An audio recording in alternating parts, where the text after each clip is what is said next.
أنفسنا ومن سيئات أعمالنا من يهده الله فلا مضل له ومن يضلله فلا هادي له ونشهد أن لا إله إلا الله وحده لا شريك له ونشهد أن سيدنا ومولانا محمدا عبده ورسوله صلى الله عليه وعلى آله وأصحابه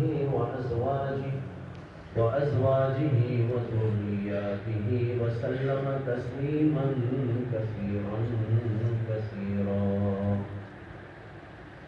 أما بعد فأعوذ بالله من الشيطان الرجيم. بسم الله الرحمن الرحيم. يا أيها الذين آمنوا اتقوا الله حق تقاته ولا تموتن إلا وأنتم مسلمون. محترم حضرات، بھائیوں، بزرگوں، دوستوں، اس وقت میں نے آپ کے سامنے قرآن کریم کی جس آیت کی تلاوت کی ہے، اس میں اللہ تبارک و تعالیٰ نے مسلمانوں کو دو حکم دیے. ارشاد فرمایا کہ یا ایھا الذین آمنوا اتقوا اللہ حق تقاتہ، کہ اے ایمان والو اللہ تعالیٰ سے اس طرح ڈرو جیسے کہ اللہ سے ڈرنے کا حق ہے. وَلَا تَمُوتُنَّ إِلَّا وَأَنْتُمْ مُسْلِمُونَ، اور نہ مرو مگر اس حالت میں کہ تم مسلمان ہو اور اللہ کے تابعدار ہو. دو حکم اس کے اندر دیے گئے ہیں، ایک تقوی کی زندگی اختیار کرنے کا اور دوسرے حالت اسلام پر مرنے کا. مسلمان زندگی جیسی کرتا ہے اس کی موت اسی طرح کی ہوتی ہے. تقوی کی زندگی والا تقوی کے ساتھ مرتا ہے اور بد کردار انسان بد کرداری کی حالت میں دنیا سے جاتا ہے. اللہ کا ذاکر شامل بندہ اللہ کو یاد کرتے کرتے دنیا سے جاتا ہے، اور جو آدمی دنیا کی مختلف چیزوں سے الفت محبت رکھ کر زندگی کرتا ہے، وہ انہی چیزوں کی یاد کرتے کرتے دنیا سے رخصت ہو جاتا ہے. کوئی آدمی مال مال کہتے ہوئے دنیا سے رخصت ہوتا ہے، کوئی کسی کا نام لیتے لیتے دنیا سے چلا جاتا ہے، کوئی اپنے بیوی بچوں کو یاد کرتے کرتے دنیا سے رخصت ہوتا ہے، اور کوئی بندہ وہ ہوتا ہے جو اللہ کو یاد کرتے ہوئے اللہ کے پاس چلا جاتا ہے. ایک انسان جب اللہ کے پاس جا رہا ہو لیکن وہ دنیا کی کسی چیز کو یاد کرتا ہوا جائے تو اس کی مثال ایسی ہے جیسے کہ ایک آدمی اپنے باپ کے پاس جا رہا ہے لیکن باپ کو بھول کر کسی اور کی یاد میں ہے، یا ماں کے پاس میں جا رہا ہے لیکن ماں کو یاد نہیں کرتا، ماں کا نام نہیں لیتا، ماں کی تعظیم و تکریم، ماں کے القاب و آداب استعمال نہیں کرتا، بلکہ اس کے بجائے کسی اور کا نام لیتے ہوئے ماں کے پاس میں حاضری دیتا ہے، تو ماں کے دل کے اوپر کیا گزرے گی، باپ کے دل کے اوپر کیا گزرے گی. اسی طرح جب ایک آدمی دنیا کی چیزوں کی محبت کو لے کر، دنیا کی چیزوں کا نام لے کر اللہ کے دربار میں حاضری دے گا تو اللہ تبارک و تعالیٰ فرمائیں گے کہ یہ بندہ تو میرا نہیں ہے، یہ تو کسی اور کا ہے، میرے پاس آیا تو ہے لیکن یہ میرا بندہ نہیں ہے، میرے سے اس کو کوئی تعلق و محبت نہیں. اس لیے موت اچھی ہونے کے لیے ضروری ہے کہ اپنی زندگیوں کو ہم اچھا کریں. ایک اصول ہے اور مسلمہ اصول کہ انسان جیسی زندگی گزارتا ہے موت اسی طرح کی اس کی آتی ہے. اس لیے ہم کو حکم دیا گیا کہ تم مرو حالت اسلام پر، یعنی مطلب یہ ہے کہ تم جیو اسلام کی حالت پر تاکہ تمہاری موت بھی اسلام پر ہے. لیکن آج مسلمانوں کا بہت بڑا طبقہ دین اسلام سے غفلت میں ہے، اللہ سے دوری میں ہے، اللہ سے بعد میں ہے. اسے اللہ یاد نہیں، رسول اللہ یاد نہیں، اپنی آخرت یاد نہیں، اور نہ قبر اس کو یاد ہے، نہ حشر کی منزلیں اس کو یاد ہے، نہ حساب اور کتاب کی اس کو فکر ہے، بلکہ ان سب چیزوں کو بھول کر وہ دنیا کی محبت میں گرفتار ہو گیا اور کمائی میں اور جمانے میں اور دنیا میں اپنی پوزیشن بنانے میں، مال دولت کے اکٹھا کرنے میں، ان چیزوں کی فکر میں وہ اس قدر لگ گیا ہے کہ بہت سارے لوگ ایسے ہوتے ہیں کہ سال گزر جاتا ہے، اللہ انہیں یاد نہیں آتا اور ان کو ان کی موت یاد نہیں آتی. آخرت ان کو ذہن میں کبھی کوئی وسوسے کے طور پر بھی نہیں آتی کہ ہم مریں گے، یہاں سے جائیں گے، آخرت میں ہمیں جانا ہوگا، آخرت میں جواب دہی کرنی ہوگی. یہ صورتحال غفلت کی صورتحال ہے. اس صورتحال کو ختم کرنے کے لیے قرآن کریم ہم کو بتا رہا ہے، یا ایھا الذین آمنوا اتقوا اللہ حق تقاتہ، کہ اے ایمان والو تم اللہ تعالیٰ سے ایسا ڈرو جیسے کہ ڈرنے کا حق ہے. اگر تم دنیا کے اندر آخرت سے، اگر تم دنیا کے اندر اللہ سے ڈر کر زندگی کرو گے، یہ تمہاری ڈر والی زندگی تم کو ٹھیک کر دے گی. تقوی یہ بہت بھاری چیز ہے. تقوی اولیاء اللہ کی صفت ہے، نیک کار لوگوں کی صفت ہے، اور انبیاء اکرام علیہم السلام کی صفت ہے. اللہ نے تمام مسلمانوں سے مطالبہ کیا ہے کہ وہ دنیا کے اندر زندگی تقوی کی گزارے. تقوی کسے کہتے ہیں؟ تقوی کے معنی تو ہیں بچنا. کس چیز سے بچنا؟ جس چیز سے انسان کو تکلیف ہوتی ہے، ایسی تمام چیزوں سے بچنے کا نام ہے تقوی.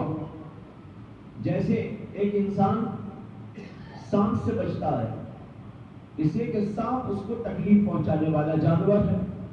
شیر سے بچتا ہے، ہاتھی سے بچتا ہے، کانٹوں سے بچتا ہے، اور بھی اس طرح کی جو چیز انسان کو تکلیف دینے والی ہے اس سے بچتا ہے. یہ تو ہے دنیاوی اعتبار سے بچنا، اور ایک ہے آخرت کے اعتبار سے اپنے آپ کو بچانے والا بننا، کہ آخرت میں جو چیزیں انسان کو تکلیف میں ڈالنے والی ہے، اور وہ ہے اللہ کا عذاب، اور وہ ہے جہنم.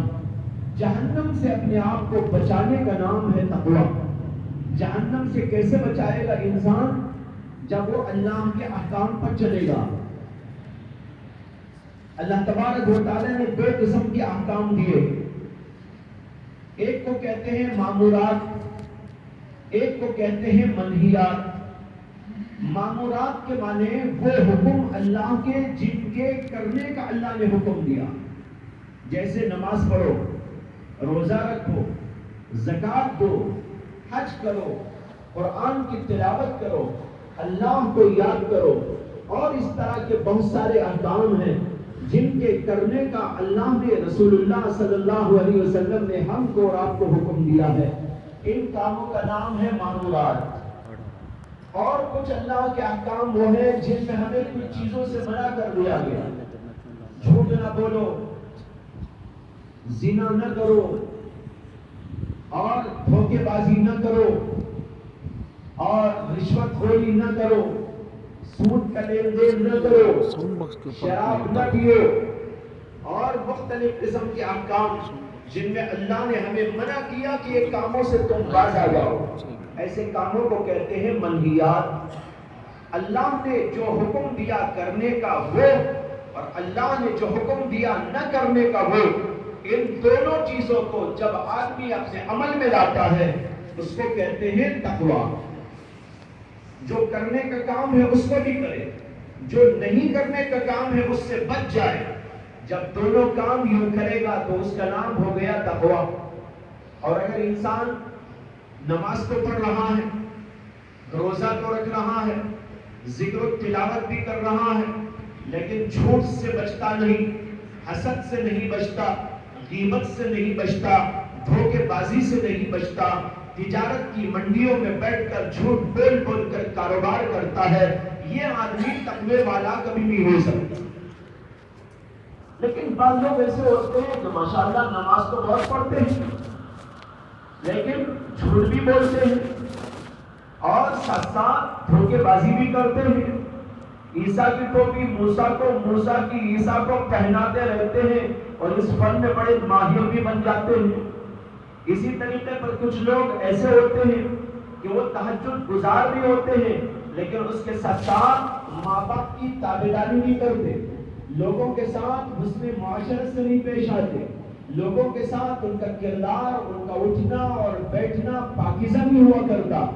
ایسا آدمی بھی متقی نہیں ہوتا. متقی وہ ہوتا ہے جو ایک طرف اللہ کو راضی کرتا ہے تو دوسری طرف مخلوق سے متعلق اللہ کے احکام کو بھی پورے طور پر ادا کرتا ہے. لیکن آج بڑی گڑبڑ ہے مسلمانوں کے اندر اور تمام شعبوں میں بڑا تنزل واقع ہو گیا. نماز پڑھنے والے کتنے ہیں ہم میں اندازہ کر لیجئے. روزے رکھنے میں کتنے لوگ ایسے ہوتے ہیں جو تکاسل کرتے ہیں، غفلت برتتے ہیں، اس کا اندازہ کر لیجئے. اور جو لوگ نماز پڑھتے ہیں ان کی نماز کا حال بھی ہوتا ہے کہ وہ نماز تو پڑھتے ہیں ان کے جسم کے ساتھ لیکن ان کی روح کہیں اور پرواز کیے ہوئے ہوتی.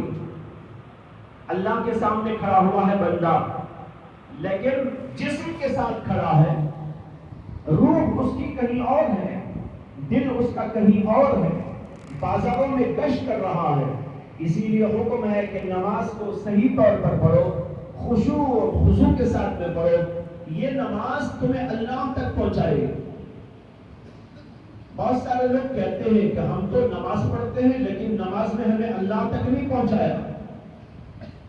اس لیے نہیں پہنچایا کہ آپ کی نماز کے اندر قوت نہیں ہے، آپ کی نماز کے اندر طاقت نہیں ہے. اگر نماز کے اندر قوت اور طاقت آ جائے تو اس کی پرواز ایسی ہے کہ وہ آپ کو عرش تک پہنچا دے. لیکن ہماری نمازوں کے اندر قوت نہیں ہے، اس کے اندر طاقت نہیں ہے. قوت اور طاقت اس لیے نہیں ہے کہ اس کے اندر اخلاص نہیں ہے، اس کے اندر خشوع اور خضوع نہیں ہے، اس کے اندر اللہ کی محبت کی چاشنی نہیں ہے، اس کے اندر اللہ کے خوف کا کچھ جو ہے عنصر داخل نہیں ہوا ہے. نماز پڑھے تو نماز میں سب چیزیں ہونی چاہیے. ایک بزرگ تھے جن کا نام تھا حضرت حاتم اصم رحمت اللہ علیہ. اصم عربی میں کہتے ہیں اس کو جسے سنائی نہیں دیتا، جس کے ہمارے یہاں کہتے ہیں بہرا، جس کو سنائی نہیں دیتا اس کا نام ہے عربی میں اصم. وہ حالانکہ اصم نہیں تھے، بہرے نہیں تھے، لیکن ایک واقعے کی وجہ سے لوگوں کے اندر ان کا نام حاتم اصم پڑ گیا، بہرے حاتم. کیا واقعہ ہوا؟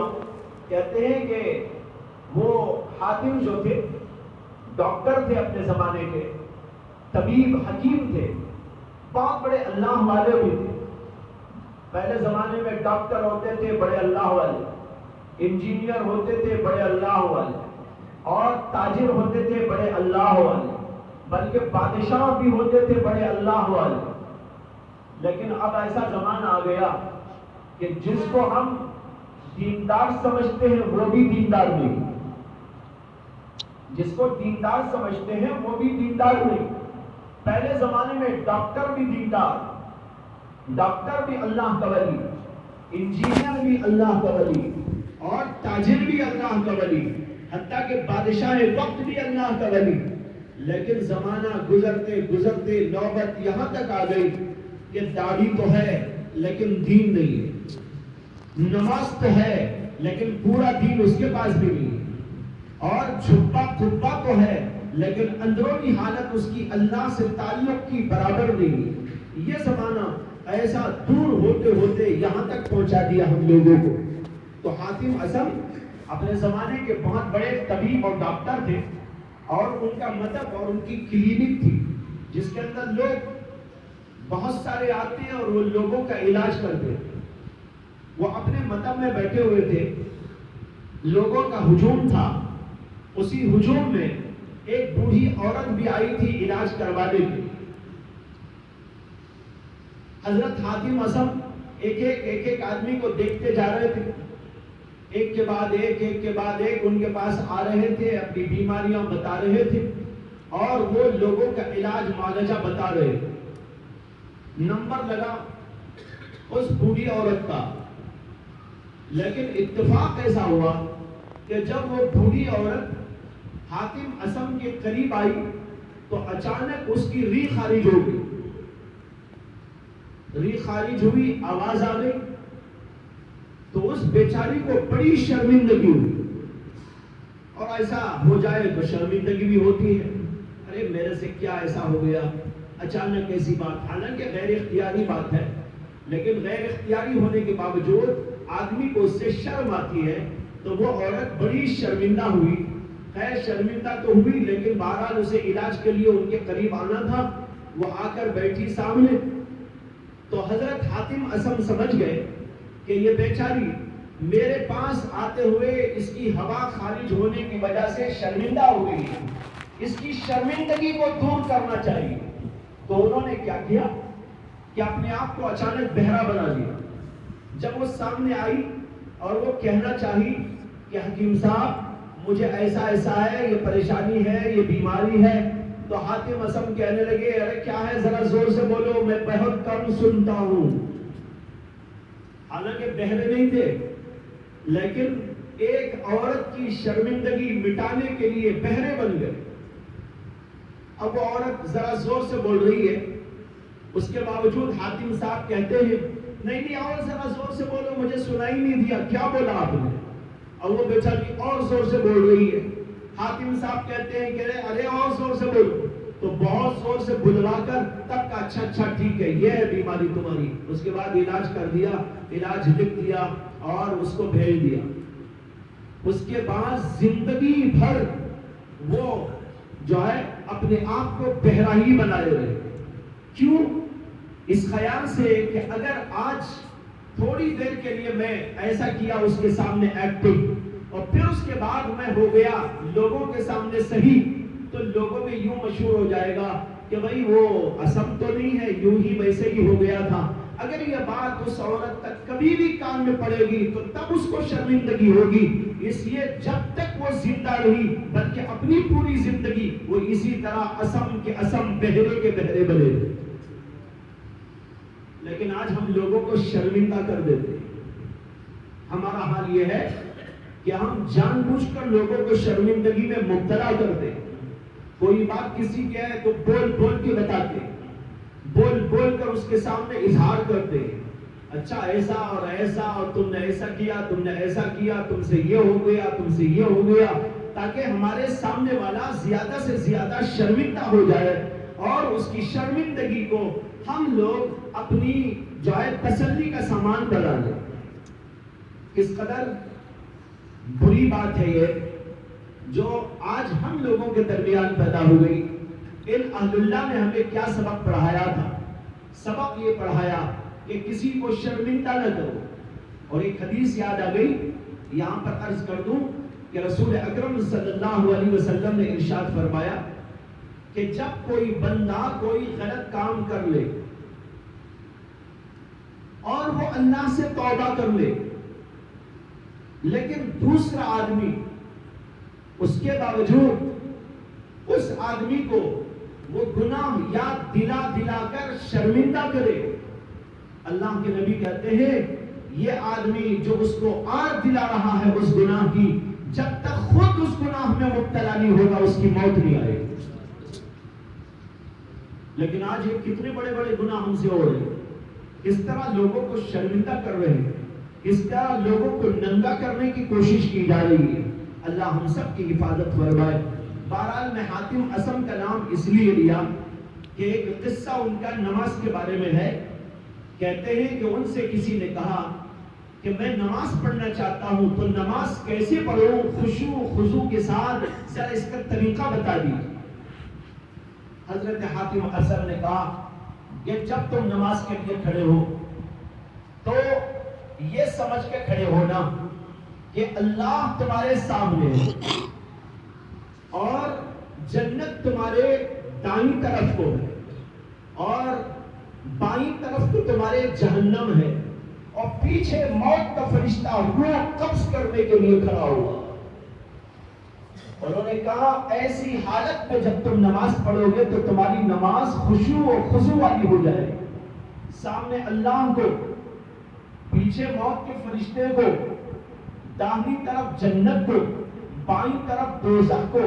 یہ خیال اور تصور جما کے نماز پڑھو، جب اللہ سامنے ہوگا کیسی پیاری نماز انسان پڑھے گا، اللہ کے سامنے سجدہ کرتے ہوئے کیا لذت اور مزہ اس کو آئے گا، رکوع کرتے ہوئے اس کے دل کے اندر کیا کیفیتیں پیدا ہوں گی، اللہ کا نام اس کی زبان پہ آئے گا تو کیا کیفیت اور کیا حلاوت اس کو محسوس ہوگی۔ اور جب وہ پڑھے گا تو رکوع سے اٹھتے اٹھتے کیا پڑھے گا، ربنا لک الحمد، اے اللہ تیرے لیے حمد و ثنا ہے، اور یہ بھی کہے گا سمع اللہ لمن حمدہ، اللہ نے اس کی سن لی جس نے اللہ کی تعریف بیان کی۔ یہ جملے کو سوچئے کہ جب آدمی نماز پڑھتے ہوئے کہے گا سمع اللہ لمن حمدہ، لیکن چونکہ ہم لوگوں کو نماز تو یاد ہے لیکن نماز میں جو پڑھا جاتا ہے اس کا معنی معلوم نہیں، اللہ اکبر کا معنی معلوم نہیں، سمیع اللہ لمن حمدہ کا معنی معلوم نہیں، سبحان ربی العظیم کا معنی معلوم نہیں، سبحان ربی الاعلیٰ کا معنی معلوم نہیں، سورہ فاتحہ کا ترجمہ ہم کو نہیں معلوم۔ اس لیے نماز پڑھتے ہیں تو نماز کے اندر وہ لذت اور مزہ اور وہ حلاوت نصیب نہیں ہوتی۔ اگر تھوڑی سی توجہ دی جائے نماز کے ارکان پر اور نماز کے وظائف پر، نماز میں پڑھی جانے والی چیزوں پر، تو انسان کے دل کی کایا پلٹ ہو جائے۔ میں کہہ رہا تھا ایک جملہ ہے، جب آدمی رکوع سے اٹھتا ہے تو یہ پڑھتا ہوا اٹھتا ہے سمیع اللہ لمن حمدہ، اس کا ترجمہ کیا ہے، اللہ نے اس بندے کی سن لی جس نے اللہ کی تعریف بیان کی۔ اب یہ بول رہا ہے اللہ نے سن لی، یعنی رکوع میں جب گیا اور رکوع میں جاتے ہوئے اس نے اللہ کی تسبیح بیان کی، اللہ کی پاکی بیان کی، اللہ کی تعریف بیان کی، اور اس کے بعد اٹھ رہا ہے تو اٹھتے اٹھتے کہتا ہے سمیع اللہ لمن حمدہ، اللہ نے اس بندے کی سن لی جس نے اللہ کی تعریف بیان کی۔ تو مطلب یہ ہے کہ اللہ نے میرے جملے سن لیے۔ جب میرے جملے اللہ نے سن لیے، یہ آدمی کا تصور آئے گا نماز میں، تو نماز میں کیا مزہ نہیں آئے گا، اس کو کتنی حلاوت اور کتنا مزہ آئے گا۔ لیکن لوگ نماز پڑھتے ہوئے ان چیزوں کا کوئی خیال نہیں کرتے، اور یہ بزرگ کہتے ہیں کہ نماز ایسا پڑھو اللہ کو سامنے تصور کرو اور یہ بھی خیال کرو یہ میری آخری نماز ہو سکتی ہے، پیچھے موت کا فرشتہ میرے اوپر کھڑا ہوا ہے، ہو سکتا ہے کہ نماز ہی کی حالت میں مجھے موت آ جائے۔ جب یہ تصور کرتا ہوا نماز پڑھے گا اس کی نماز کیسی ہوگی، آخری نماز پڑھ رہا وہ یہ سمجھ کے کہ موت کا فرشتہ میری روح قبض کر سکتا ہے، اور اس کے بعد ہو سکتا ہے کہ پھر مجھے موقع نہ ملے اللہ کے سامنے سجدہ ریز ہونے کا، تو وہ آخری نماز سمجھ کر اس کو پڑھے گا۔ تو کس قدر پیاری، کس قدر حسین، کس قدر جمیل اور کس قدر طویل نماز پڑھے گا، اس کا اندازہ خود ہی کیا جا سکتا ہے۔ اسی طرح اس کو یہ خیال ہو کہ میں نماز پڑھ رہا ہوں، یہ نماز پڑھتے پڑھتے اگر میں موت کے شکار ہو گیا، موت کے قبضے میں چلا گیا، تو اب دو ہاتھ سے خالی نہیں، میرا پروردگار جو میرے سامنے ہے وہ مجھ سے راضی ہوگا، میرے لیے جنت دے دے گا۔ اگر وہ میری اس نماز سے یا میرے کسی فعل سے، میری کسی ادا سے وہ ناراض ہو گیا، ہو سکتا ہے کہ جہنم میں ڈال دے جو میری بائیں طرف ہوگا۔ یہ ہے نماز پڑھنے کا طریقہ، لیکن آج ہم لوگ اس طرح نماز نہیں پڑھتے۔ ایک نماز تو پڑھ کے دیکھیے، جیسے کہتے ہیں نا بھائی ایک نوالا تو کھا کے دیکھو، ایک نوالا تو کھا کے دیکھو کیسا ٹیسٹ آئے گا۔ بعض لوگ جو ہے نا ان کے سامنے پلیٹ پیش کی جائے تو ان کو اس چیز کی حقیقت معلوم نہیں ہوتی، لیکن ان سے کہا جاتا ہے ذرا ایک نوالا کو کھا کے دیکھو، ذرا ایک چمچ کو لے کے دیکھو، کیسا لطف و مزہ اس کے اندر آئے گا۔ اور وہ ایک چمچہ لینے کے بعد یہ خیال کرے گا کہ بھائی یہ تو چھوڑنے کی پلیٹ نہیں ہے، یہ تو پوری ہضم کرنے کی پلیٹ ہے، پوری کھا لے گا۔ کیوں؟ اس لیے کہ ایک چمچ نے اس کو دعوت دے دی۔ اسی طرح میں آپ سے کہتا ہوں ایک نماز ٹیسٹ کرنے کے لیے پڑھ کے دیکھو۔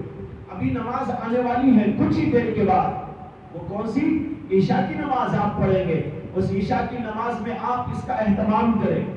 ہر آدمی یہ سوچ لے کہ اب میں نماز پڑھ رہا ہوں، میرے سامنے میں اللہ کو دیکھ رہا ہوں۔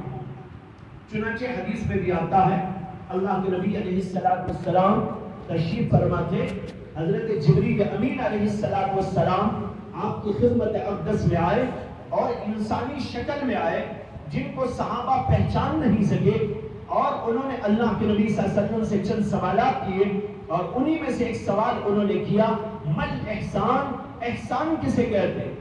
احسان کے معنی ہے ہم اپنے ایمان کو، اعمال کو حسین خوبصورت کیسا بنائیں۔ احسان کے معنی آتے ہیں خوبصورت بنانا۔ یہ لفظ بنا ہے حسن سے، حسن کے معنی خوبصورتی، اسی لفظ حسن کو احسان پڑھتے ہیں تو اس کا ترجمہ ہوتا ہے کسی بھی چیز کو حسین و جمیل بنا دینا۔ اللہ کے نبی صلی اللہ علیہ وسلم سے سوال کیا، مل احسان، احسان کیسے ہوتا ہے؟ یعنی ہم اپنی نمازوں کو، اپنی عبادتوں کو، اپنی ریاضتوں کو، اپنے اعمال کو حسین اور جمیل اور خوبصورت کیسے بنا سکتے ہیں؟ اللہ کے نبی صلی اللہ علیہ وسلم نے اس کے جواب کے اندر فرمایا تھا، ان تعبد اللہ کأنک تراہ فإن لم تکن تراہ فإنہ یراک۔ تو عبادت اس طریقے پر کر کہ گویا اللہ تیرے سامنے ہے، اللہ تیرے سامنے ہے، اور اگر یہ نہیں ہو سکتا تو یہ خیال کر کہ تو اللہ کو دیکھ رہا۔ یہ سمجھ کر نماز پڑھنا کہ اللہ کو تو دیکھ رہا ہے۔ اگر اتنا نہیں کر سکتا تو یہ خیال کرنا کہ اللہ کچھ کو دیکھ رہا۔ اب ایسی نماز پڑھ کے دیکھو تو ایک یہ کہ سامنے میرے اللہ ہیں اور واقعی ہے، اس میں کیا شبہ ہے؟ اللہ تو ہر جگہ ہے، اللہ تبارک و تعالی علمی اعتبار سے ہر جگہ موجود ہے، ہماری ہر ادا کو دیکھ رہا ہے، ہمارے ہر فعل کو دیکھ رہا ہے، ہماری کوئی چیز اللہ سے پوشیدہ نہیں۔ اس لیے یہ خیال و تصور جمانا یہی ہمارا عقیدہ ہے، اللہ ہمارے سامنے ہے، یعنی اللہ کے سامنے میں ہو، اللہ مجھ کو دیکھ رہا۔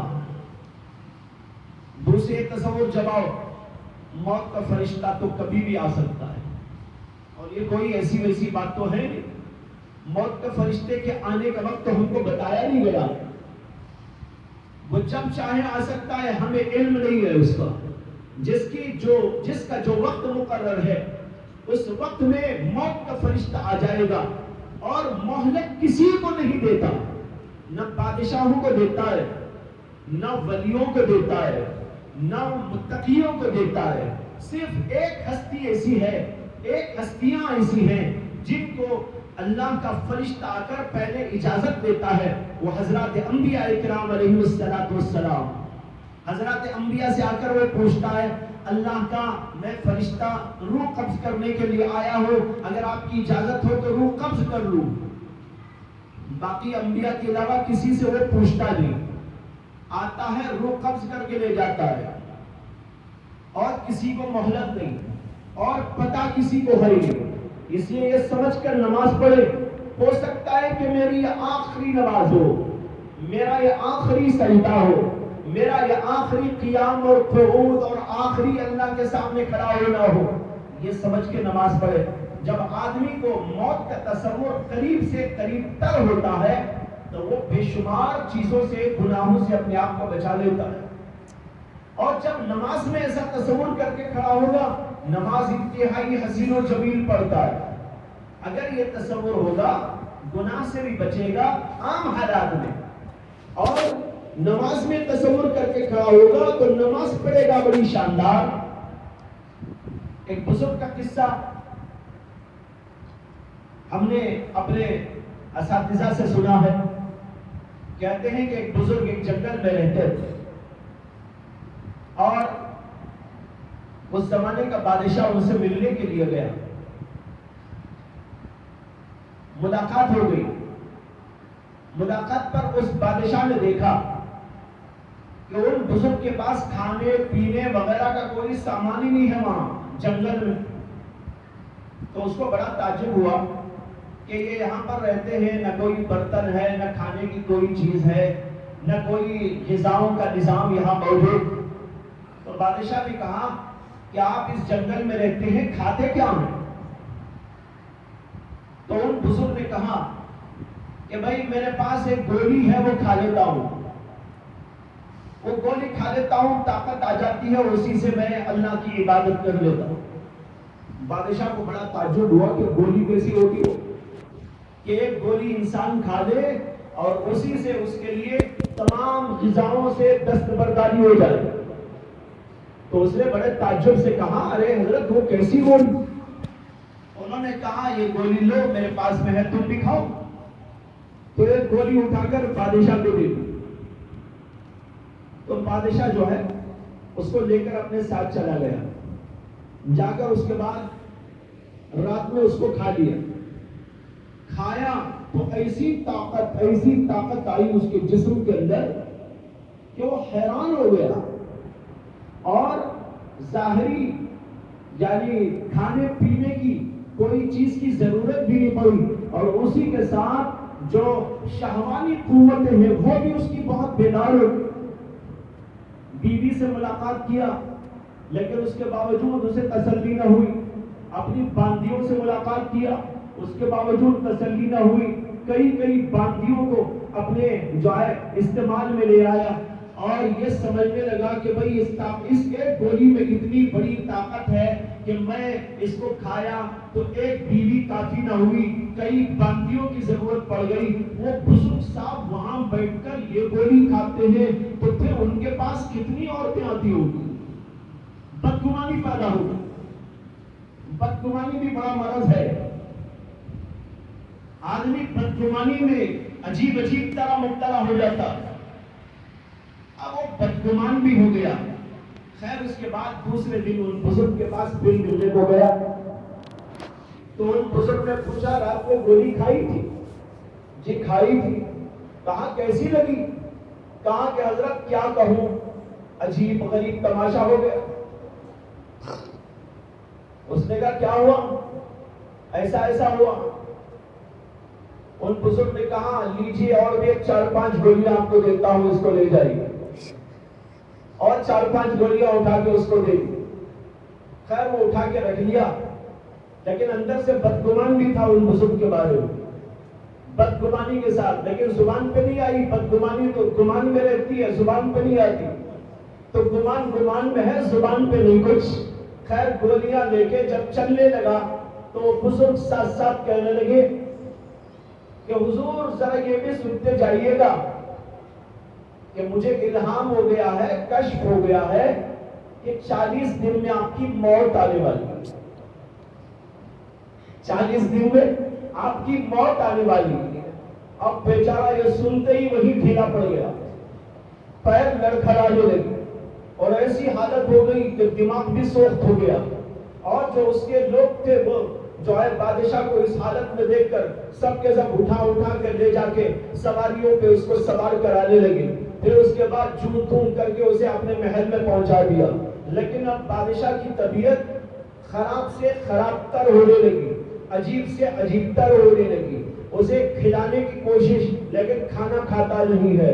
اور بیوی سامنے آتی ہے, بیوی کو دیکھنے تیار نہیں ہے. باندیاں اس کے سامنے ہاتھ باندھ کے کھڑی ہیں, لیکن کسی کی طرف التفات بھی نہیں ہے. اب دماغ تو کہیں اور کام کر رہا ہے, اور بیچارہ کھانے کا بھی نہیں, پینے کا بھی نہیں, اٹھنے کا بھی نہیں, بیٹھنے کا بھی نہیں. ایسا سو گیا کہ بس اب تو اس کی حالت روز بروز ابتر سے ابتر ہونے لگی.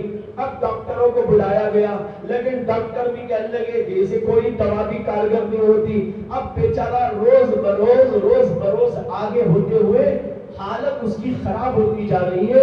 یہاں تک کہ جب آیا وہ 40واں دن, پھر تو کیا کہنا, دھوم ہو گئی. اب انتظار میں ہے کہ اب آئے گا فرشتہ, روح قبض کرے گا. اب آئے گا روح قبض کرے گا، صبح میں اتنے بجے آئے گا، اتنے بجے نہیں آیا تو اتنے بجے آئے گا، اب دوپہر میں آئے گا، شام میں آئے گا، اور پھر مغرب میں آئے گا کہ عشاء میں آئے گا، لیکن عشاء تک بھی نہیں آیا فرشتہ، تو پھر ذرا سی تسلی ہوئی، اور پھر جو ہے آدمی ادھر سے ادھر ہونے لگا، یعنی سدھار کی طرف آنے لگا، ذرا سا تسلی ہوئی، ارے بھائی 40ویں دن انہوں نے کہا تھا، اب 40ویں دن تک تو نہیں آیا، اب 41واں دن شروع ہو گیا ہے، اب 41ویں دن ذرا سی تسلی کو آیا، لوگوں نے کہا ارے ایسی ہی باتیں ہوتی ہیں، آپ کیوں اتنے پریشان ہوتے ہیں، یہ ہوتے ہیں وہ ہوتے ہیں۔ اچھا اسی زمانے میں وہ گولیاں بھی اس کو کھلائی گئی تھی، جو 5-6 گولیاں ان بزرگ نے پکڑائی تھی اس کو، وہ گولیاں بھی اس کو کھلائی گئی، لیکن اس کے باوجود نہ بیوی کو دیکھتا ہے، نہ تو باندی کو دیکھتا ہے، نہ بچوں کو دیکھتا ہے، کسی کے طرف دیکھنے کے لیے بھی تیار نہیں، کسی سے بات کرنے کو بھی تیار نہیں۔ یہ صورتحال سے گزر کر اب جب 40 کے بعد 41، 42، 43 دن آتے رہے، ذرا سی تسلی ہوتے ہوتے ذرا سی قوت و طاقت پیدا ہوئی کہ بھئی یہ ویسے ہی بات تھی، اب فرشتہ نہیں آئے گا، اب فرشتہ نہ آنے کی امید پر پھر آگے بڑھتی رہی طاقت و قوت، اور پھر اس کے بعد ذرا سا جب سمجھ گیا تو سمجھنے کے بعد سوچا کہ ان بزرگ نے یہ جو کہہ دیا تھا آخر ہے کیا اس کے اندر، جانا چاہیے، ذرا معلوم کرنا چاہیے۔ اب جب قوت و طاقت بحال ہو گئی تو اس کے بعد پھر ان بزرگ کے پاس میں گیا، ان بزرگ نے کہا گولیاں کھائی تھی، اب کہنے لگا گولیاں تو کیا، سب کچھ کھایا تب بھی کچھ نہیں ہوا۔ کہا کیا، وہ آپ نے جو کہہ دیا تھا کہ 40 دن میں آپ کی موت آنے والی ہے، اس نے ایسا اثر کیا کہ میں تو کسی چیز کا نہ رہا سوائے بستر کے، بس بستر پہ رہا، نہ کھا کر بیوی کو دیکھ سکا، نہ بچوں کو دیکھ سکا، نہ باندیوں کی طرف کوئی التفات رہا، میری ایسی حالت ہو گئی، بس موت کے منہ میں جا کے آیا ہوں آپ کے پاس میں، یہ آپ نے کیا کہہ دیا تھا؟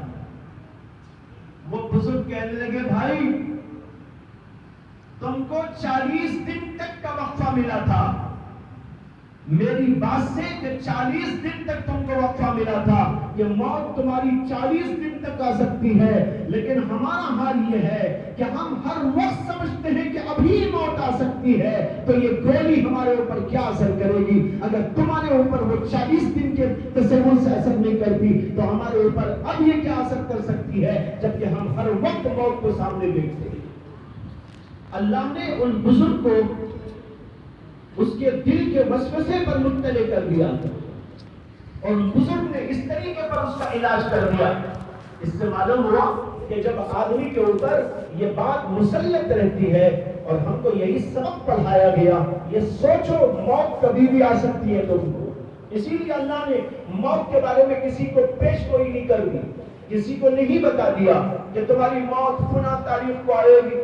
اگر یہ بتا دیا جاتا نا بندے کو، جب نہ بتا کر یہ حال ہے کہ گناہ پہ گناہ کرتا جا رہا ہے، اللہ سے بے وفائیاں کرتا جا رہا ہے، اللہ کے دین سے غفلت برتتا جا رہا ہے، تو اگر یہ بتا دیا جاتا کہ فلاں آدمی کی موت 80 برس میں آئے گی اور فلاں تاریخ کو آئے گی، تو وہ کیا کرتا؟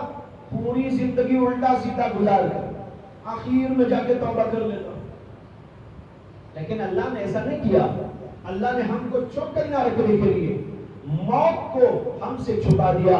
موت کب آئے گی کسی کی خبر نہیں ہے، اس لیے آدمی کو یہ تصور جمانا چاہیے کہ ہم کبھی بھی اللہ کی پکار آئے گی تو جا سکتے ہیں، اس لیے ہم وقت تیار رہیں، اور تیار ہونے کے لیے انہی آیتوں کے اندر التفات کرایا گیا، یا ایھا الذین آمنوا اتقوا اللہ حق تقاتہ ولا تموتن الا وانتم مسلمون۔ اللہ تعالیٰ سے ڈر کر زندگی گزارو اور دیکھو کہ تمہاری موت حالت اسلام ہی پہ ہونا چاہیے۔ حالت اسلام ہی پہ موت کیسے آئے گی؟ ہر وقت تیار رہو اسلام کی حالت کے ساتھ، تقوی کی حالت کے ساتھ، اللہ کی یاد کی حالت کے ساتھ، اللہ تعالیٰ سے تعلق کی حالت کے ساتھ، اللہ تبارک و تعالیٰ کی معرفت کی حالت کے ساتھ ہر وقت تیار رہو۔ جب بھی موت کا فرشتہ آئے گا ہم تیار ہیں اے پروردگار آپ کی جناب میں آنے کے۔ یہ اللہ نے ہم کو سبق پڑھایا۔ تو بھائیو اپنے آپ کو بنانے و سنوارنے اور موت کے لیے ابھی سے تیار کرنے کی ضرورت ہے۔ اگر ہم تیار کریں اپنے آپ کو موت کے لیے اس طرح کہ ہر وقت ہم اس کے لیے تیاری کریں کہ ہم کو کیسا جینا ہے، نمازیں کیسا پڑھنا ہے، اسی طرح عبادت کیسا کرنا ہے، اور اس کے ساتھ تجارت کیسا کرنا ہے، اور گھر میں لوگوں کے ساتھ کیسا رہنا ہے، ماں باپ کے حقوق کیا ہیں، بچوں کے حقوق کیا ہیں، بیوی کے حقوق کیا ہیں، بیوی ہے تو شوہر کے حقوق کیا ہیں، اور اسی طرح اور بندوں کے اللہ نے کیا حقوق ہمارے اوپر عائد کیے ہیں، اور اپنی روحانی زندگی تقوی کی، طہارت کی، صبر کی، شکر کی، اللہ سے تعلق کی، اللہ سے محبت کی، یہ ساری حالتیں اچھی سے اچھی ہو جائے، اس کے لیے تیاری کرنے کی ضرورت۔ جب اس طرح ہم تیار رہیں گے، موت کا فرشتہ جب بھی آئے گا تو ہم اللہ کے پاس جانے کے لیے تیار ہیں۔ ایک بزرگ تھے، ان کا نام تھا حضرت مولانا یعقوب صاحب مجددی، بھوپال میں رہتے تھے، بڑے اللہ والے۔ حضرت مولانا ابو الحسن علی ندوی نور اللہ مرقدہ، جو بڑے عالم ابھی قریب میں گزرے، انہوں نے ان کی سوانح حیات لکھی، ان کے ملفوظات کو جمع کیا۔ اسی کے آخر میں لکھا ہے کہ جب ان کی موت کا وقت آیا، جمعہ کا دن تھا، اچھے خاصے تھے، انہوں نے اپنے لوگوں سے کہا کہ بھئی پانی گرم کر دو۔ پانی گرم کیا گیا، انہوں نے جا کر غسل کیا، غسل کے بعد آ کر یہ بالکل علی الصبح، جمعہ کے دن علی الصبح تیاری کی، غسل کیا، کپڑے پہنے۔ لوگوں نے پوچھا کہ حضرت کہیں کا سفر ہے کہ آج؟ انہوں نے کہا ارے بھائی نہیں، ہاں ایک سفر ہے، ایک سفر ہے۔ انہوں نے سمجھا لوگوں نے کہ ہاں کوئی سفر ہوگا، اس لیے جلدی سے جلدی تیار ہو رہے ہیں جمعہ کے دن۔ چنانچہ تیاری پوری کر لی، اس کے بعد اب لوگ انتظار میں ہیں کہ شاید اب سفر میں جائیں گے، اب سفر میں جائیں گے۔ انہوں نے جا کر اپنا بستر کھولا، بستر کے اوپر جا کے لیٹ گئے۔ کچھ ہی دیر کے بعد جا کر دیکھتے ہیں روح قبض ہو گئی،